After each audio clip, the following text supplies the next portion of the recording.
Structure of future indefinite. अच्छा जी, अब तक जो हम सीख के आए हैं प्रेजेंट और पास्ट, उसके अंदर हमारे पास हेल्पिंग वर्ब यूज़ नहीं होते थे। हेल्पिंग वर्ब क्या होते हैं? हेल्पिंग वर्ब मैंने आप लोगों को बताए थे जब हमने वर्ब के बारे में पढ़ा था, उनकी टाइप्स में से एक है। हेल्पिंग वर्ब आपका वो वर्ब होता है जो कि ख़ुद ऐसे ही कंप्लीट नहीं होता जब तक वो वर्ब की हेल्प ना करे, वर्ब के साथ ना मिल जाए। ठीक है जी, तो यहाँ पर जो है कुछ हेल्पिंग वर्ब यूज़ होंगे जो कि हमारे वर्ब की हेल्प कर रहे होंगे। ठीक है, फ्यूचर इंडेफिनिट में हमारे पास जो है हेल्पिंग वर्ब होते हैं विल और शैल। ठीक है, तो इसके अंदर जस्ट यही चेंजिंग होती है। सब्जेक्ट जो इसका स्ट्रक्चर अगर हम देखें तो सब्जेक्ट भी होता है, ऑब्जेक्ट भी होता है, और यहाँ पे वर्ब की फर्स्ट फॉर्म ही यूज़ होती है। जस्ट इसके अंदर एडिशन होती है आपके हेल्पिंग वर्ब्स की। ठीक है, तो ये हेल्पिंग वर्ब होता है एक विल और शैल।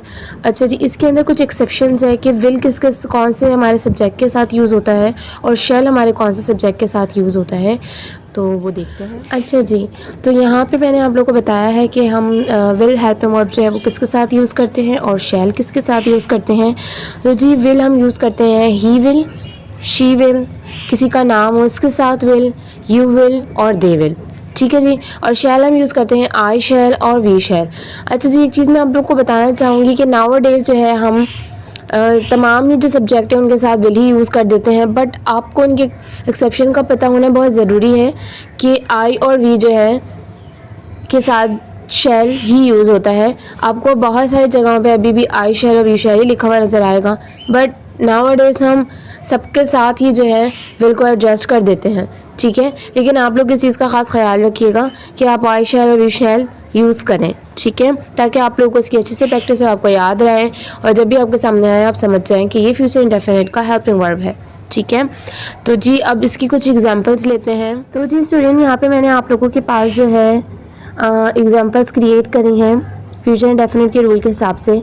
सबसे पहले मैंने लिखा वी जो कि मेरा सब्जेक्ट है, उसके बाद मैंने हेल्पिंग वर्ब यूज़ किया है। मुझे पता है कि वी के साथ मैं शैल यूज़ करूँगी हेल्पिंग वर्ब, आगे आगे वर्ब की फर्स्ट फॉर्म, और टू स्कूल हमारा ऑब्जेक्ट है। ठीक है, सिमिलरली नीचे भी मैंने ऐसे ही किया है। ही will win the match, subject, helping verb, verb first form और देन ऑब्जेक्ट। देन थर्ड में भी हमारा यही है, सब्जेक्ट है she, will is the helping verb, plug verb first form, the flowers object. ठीक है, तो अब तक जो हम स्ट्रक्चर देखते हुए आए हैं प्रेजेंट और पास्ट का, सिमिलर उसी तरीके से ही होता है। लिखने का तरीकाकार वही होता है, जस्ट चीज़ों की चेंजिंग होती है। ठीक है, तो इसकी अब हम ट्रांसलेशन भी देख लेते हैं कि इनको ट्रांसलेट करने का क्या रूल होता है। फ्यूचर इंडेफिनिट की जो ट्रांसलेशन का रूल होता है हमारे पास, वो होता है एंड में आता है हमारे जुमले के गा, गे और गी। जी, तो अब हम इसी रूल का इस्तेमाल करते हुए अपने जो एग्जांपल्स हैं उनको ट्रांसलेट करते हैं।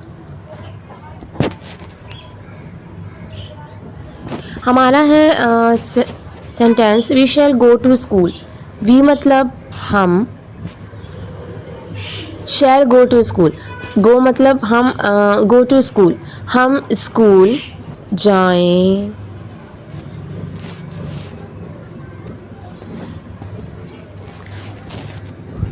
सो जी, हम स्कूल जाएंगे।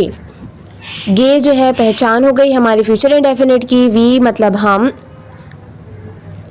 गो से जाना होता है, मीनिंग्स होती हैं, तो स्कूल यानी स्कूल जाएंगे, हम स्कूल जाएंगे। ठीक है, अच्छा एक चीज़ आप लोग ट्रांसलेशन करते हुए हमेशा याद रखा कीजिए कि हमारी जो उर्दू में जब हम ट्रांसलेशन करते हैं ना, तो वो उसकी बिल्कुल उलट होती है। सही है, जो वर्ड टू वर्ड हम इस तरीके से नहीं करते कि जो वर्ड लिखा हुआ है उसी की ट्रांसलेशन करें। ठीक है, हमने खुद से ना एक सेंटेंस क्रिएट करना होता है कि जो हम नॉर्मल अपनी रूटीन लाइफ में जो हम जुमले बोलते हैं, हम उसके साथ से हमें सेंस पता होता है कि हम क्या लफ्ज़ पहले बोल रहे होते हैं, क्या बाद में बोल रहे होते हैं। ठीक है, तो उसके हिसाब से हम इसे खुद ही सेट कर लेते हैं। नेक्स्ट देखते हैं, he will win the match. ही के लिए वो और उस दोनों ही यूज़ होता है। विन मतलब जीतना, मैच मैच। ठीक है, और विल हमने यूज़ किया है गा, गे और गी के लिए। ठीक है, तो अब यहाँ पे एक लड़के की बात हो रही है, तो उसके लिए मैं गा ही लगाऊंगी, तो वो ही यूज़ करना होगा मुझे। वो मैच जीते गा, फुल स्टॉप। ठीक है जी, वो मैच जीतेगा, ही विल विन द मैच, वो मैच जीतेगा। नेक्स्ट हमारे पास है she will plug the flowers. ठीक है, तो वो फूल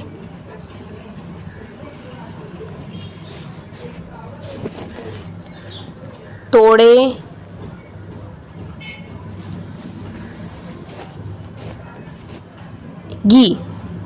ठीक है जी। प्लग का मतलब होता है तोड़ना। ख़ास तौर पे फ्लावर्स के लिए तो बिल्कुल यही यूज़ होता है। वो she will plug the flowers, वो फूल तोड़ेगी। ठीक है जी। सो स्टूडेंट्स, आज का भी हमारा जो टॉपिक था वो बहुत इजी सा था। जस्ट आपने इसके रूल्स और रेगुलेशन को याद रखना है।